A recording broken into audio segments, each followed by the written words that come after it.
Pemirsa, berjumpa kembali dalam acara Di Balik Cerita. Pasti Anda sudah mengenal tanaman teh? Teh sudah mulai masuk ke Indonesia sejak 350 tahun lalu, tepatnya di masa penjajahan kolonial Belanda. Dimulai pada abad ke-17, tepatnya di tahun 1684. Andreas Kleyer membawa masuk biji teh sintetis ke Jakarta. Pada awalnya tanaman ini dibawa untuk dijadikan tanaman hias. Namun yang menjadi kisah kelam adalah berkembangnya tanaman teh di Indonesia ini karena tak lepas dari salah satu sistem tanam paksa atau kultur stelsel pada masa itu. Seperti apa sejarahnya? Mari kita ikuti di balik cerita.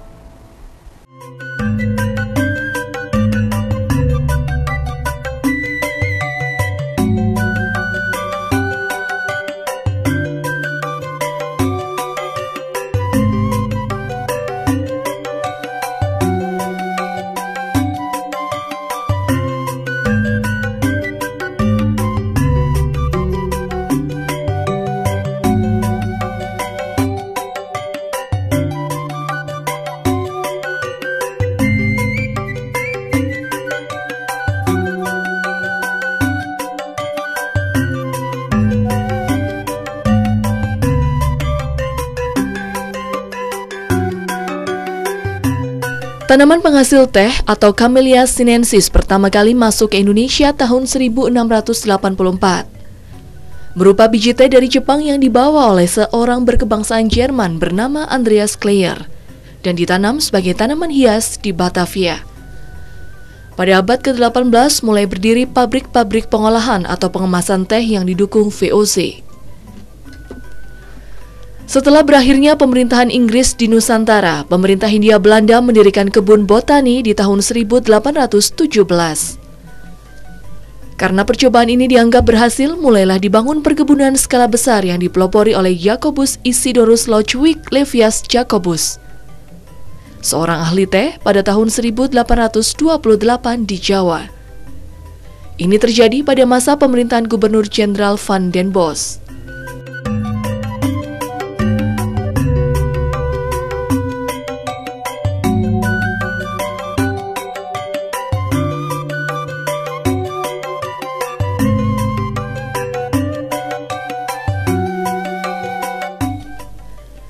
Teh jenis Asamika mulai masuk ke Indonesia, tepatnya di Jawa. Didatangkan dari Sri Lanka pada tahun 1877. Karena sangat cocok dan produksinya lebih tinggi, secara berangsur pertanaman teh sintetis diganti dengan teh Asamika. Dan sejak itu pula perkembangan teh di Indonesia berkembang semakin luas.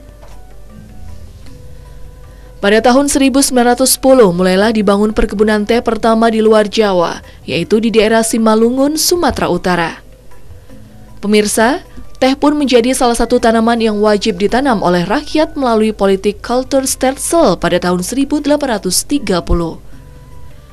Rakyat dipaksa menanam teh di tanah milik sendiri atau sewaan, dan ketika panen akan dibeli oleh Belanda untuk mengisi pundi-pundinya. Sejak saat itu, teh menjadi bagian dari kehidupan masyarakat. Hingga tahun 1841, luas kebun teh di Jawa ada 2.129 hektar. 5 tahun kemudian, luasnya meningkat menjadi 3.193 hektar.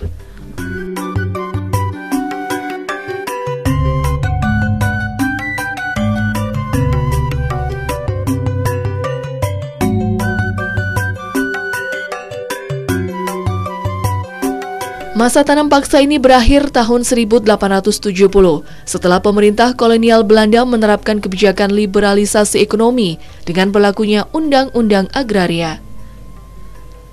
Selepas masa program tanam paksa, banyak tanah di Indonesia disewakan kepada para pengusaha teh Belanda. Sejumlah pabrik pengolahan teh pun mulai didirikan untuk mengimbangi perkebunan teh yang semakin banyak. Kemajuan penanaman teh di Indonesia terjadi sesudah tahun 1877. Setelah didatangkan varietas Assam dari Ceylon, Sri Lanka, tanaman teh mempunyai arti penting karena menyumbang devisa cukup besar bagi perekonomian Indonesia saat itu. Periode tahun 1910 hingga 1914 dan 1920 hingga 1928 merupakan periode puncak laju pertumbuhan teh di Indonesia. Pada periode ini, produksi per tahun per hektar naik hingga 6,3% dengan laju pertumbuhan penanaman yang jauh lebih tinggi. Pada rentang tahun 1910 hingga 1940, bahkan dilakukan perluasan perkebunan di wilayah selatan Bumi Priangan. Menjelang Perang Dunia II sekitar tahun 1935 hingga 1938, perdagangan teh tercatat memberikan keuntungan besar bagi kas negara pemerintahan kolonial. Total terdapat 324 perusahaan yang bergerak di bidang produksi teh. 259 perusahaan diantaranya berada di Jawa Barat.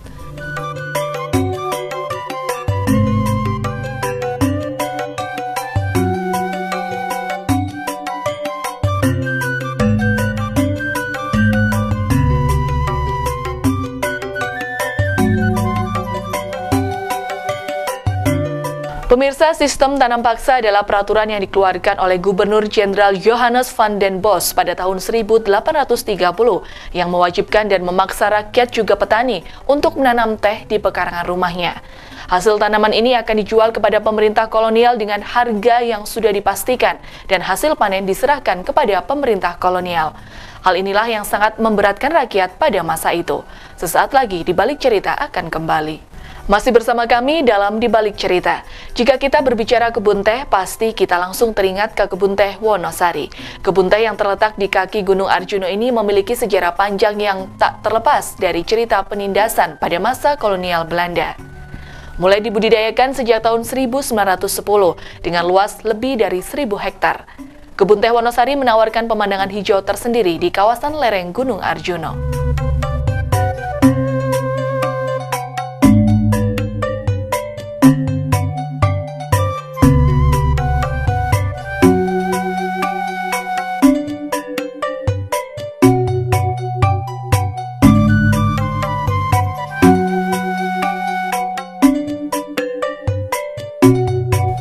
Upaya bangsa Indonesia untuk mengadopsi dan mengembangkan tanaman perkebunan ini ternyata memerlukan waktu yang cukup lama. Berbagai bentuk dan corak yang mewarnai perkebunan-perkebunan di Indonesia saat ini masih menampakkan kondisi masa lampau. Hal ini dapat dilihat masyarakat perkebunan seolah-olah menjadi masyarakat yang sudah terpola pada kondisi dan lingkungan yang menjadikan aspek sosial budaya dan ekonomi sekitar daerah perkebunan. Sejarah panjang tersebut berawal dari tahun 1875 yang ditengarai oleh perusahaan Belanda bernama NV Kalter Maatapi. Pada tahun tersebut, teh Wonosari menjadi satu-satunya kebun teh yang berdiri di Jawa Timur. Hal ini menyebabkan kebun teh Wonosari mendapat julukan kebun teh pertama di Jawa Timur.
Bertahun-tahun setelah perusahaan Belanda beroperasi, tepatnya pada tahun 1910, sampai Belanda hengkang dari negeri ini pada tahun 1942, kebun teh Wonosari menambah hasil kebunnya menjadi teh dan kina.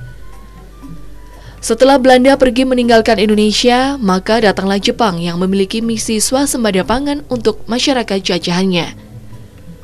Otomatis hasil bumi kebun teh tersebut ditambah menjadi aneka makanan pokok seperti umbi singkong, ubi, kentang, dan sebagainya. Ketika Indonesia bebas dari masa penjajahan, kebun teh ini diambil alih oleh PT Perkebunan Nusantara 12 sampai saat ini. Tak hanya merawat budidaya teh ribuan hektar, Perusahaan milik pemerintah ini juga mengelola kawasan Wonosari menjadi wisata agro yang ramah pengunjung. Kebun teh yang memiliki luas area sekitar 1.144 hektar ini merupakan kebun teh pertama di Jawa Timur dan kemudian dijadikan tempat wisata. Di lokasi ini kita tidak hanya bisa menikmati hijaunya kebun teh yang terhampar indah.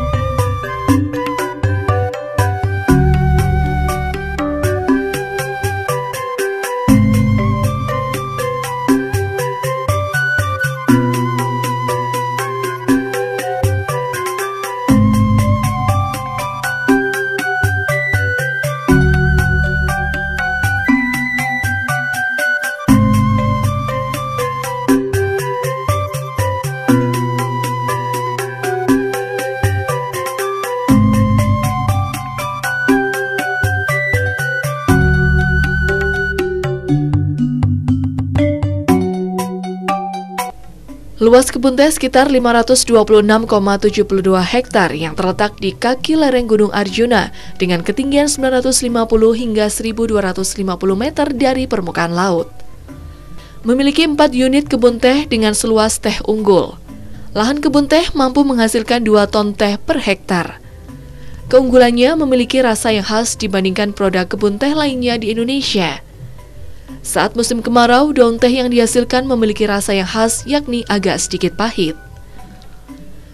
Kebanyakan teh Indonesia yang diekspor adalah teh yang dihasilkan oleh perkebunan besar. Teh dari perkebunan ini dipercaya memiliki mutu yang jauh lebih tinggi dibandingkan teh yang dijual di dalam pasar Indonesia. Pasar Indonesia sendiri akhirnya diisi oleh teh yang dihasilkan dari petani-petani kecil yang menggunakan teknologi lama dan metode pertanian yang sederhana, serta tidak memiliki fasilitas pengolahan.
Menjelang Perang Dunia Kedua, perdagangan teh tercatat memberikan keuntungan besar bagi kas negara pemerintah kolonial. Total terdapat 324 perusahaan yang bergerak di bidang produksi teh. 259 perusahaan diantaranya berada di Jawa Barat. Dan ketika Indonesia bebas dari masa penjajahan, kebun teh ini diambil alih oleh PT Perkebunan Nusantara 12 yang terletak di Desa Toyomarto, Kecamatan Singosari, Kabupaten Malang. Pemirsa, jangan kemana-mana, sesaat lagi Di Balik Cerita akan kembali. Masih bersama kami dalam Di Balik Cerita. Pemirsa, kebun teh Wonosari merupakan peninggalan Belanda yang mulai dibudidayakan sejak tahun 1910. Kebun teh ini menawarkan pemandangan hijau tersendiri di kawasan lereng Gunung Arjuna dan merupakan kebun teh pertama di Jawa Timur.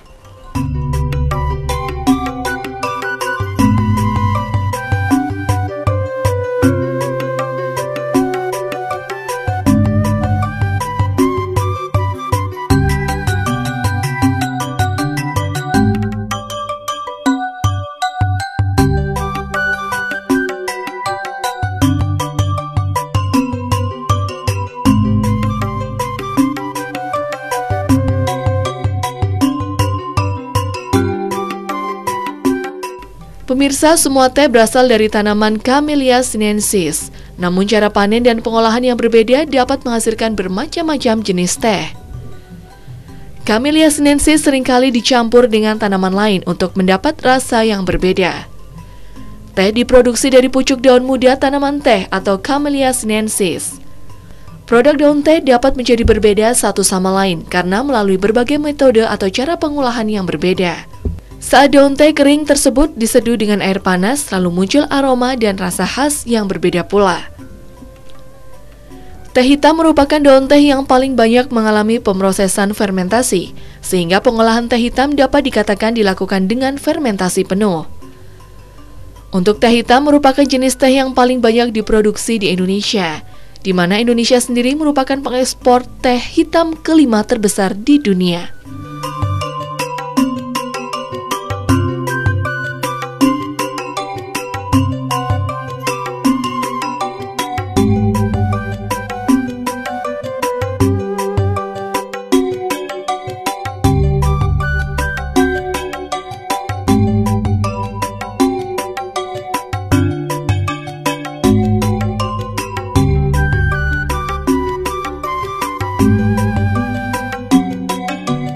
Untuk menghasilkan teh yang berkualitas juga bergantung pada proses pemetikan daun. Pemetikan merupakan kegiatan pengambilan atau pemungutan bagian tanaman teh berupa pucuk dan juga daun-daun muda. Pemetikan dilakukan sebagai usaha untuk membentuk kondisi tanaman teh agar mampu berproduksi tinggi secara berkesinambungan. Dalam hal ini, mutu standar teh sangat bergantung pada jenis petikan. Jenis petikan yang tepat atau sesuai akan menghasilkan mutu teh yang tinggi. Pemetikan halus pada tanaman teh sangatlah penting untuk dilakukan, karena berpengaruh pada mutu teh yang akan dihasilkan. Pemetikan pucuk yang terlalu muda akan menghasilkan mutu pucuk yang baik, tetapi akan menghasilkan jumlah pucuk yang sedikit. Sebaliknya, jika banyak memetik pucuk yang tua, akan menghasilkan hasil dengan jumlah yang banyak, tetapi mutu pucuk menjadi rendah.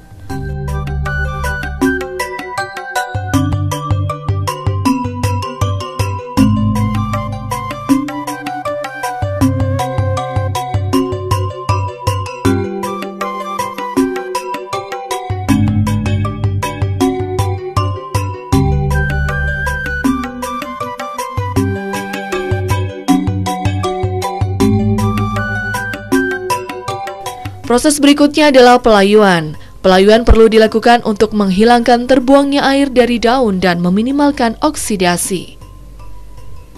Daun teh dijemur atau ditiriskan di ruangan berangin lembut untuk mengurangi kelembapan. Setelah proses pengolahan teh ini dilalui, terkadang daun teh akan kehilangan seperempat masanya karena pelayuan. Berikutnya adalah pengeringan, dapat dilakukan dengan menggoseng, menjemur, mengembuskan udara panas, atau memanggang daun teh. Namun pemanggangan adalah yang paling lazim dan sering dilakukan. Proses ini harus dilakukan dengan hati-hati dan cermat agar pucuk daun teh tidak terlalu kering atau menjadi hangus. Pemirsa, saat ini Indonesia menduduki urutan ke-7 negara penghasil teh terbaik di dunia. Industri teh di Indonesia dimulai pada tahun 1700-an yang diperkenalkan melalui kolonialisme Belanda. Pada tahun 2017, Indonesia memproduksi 139.362 ton yang sebagian besar diproduksi dalam negeri.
Indonesia patut berbangga karena memiliki perkebunan teh tertinggi kedua di dunia. Tanah yang subur menjadikan Indonesia memiliki sumber daya alam yang melimpah. Sekian di balik cerita kali ini, sampai jumpa di episode berikutnya.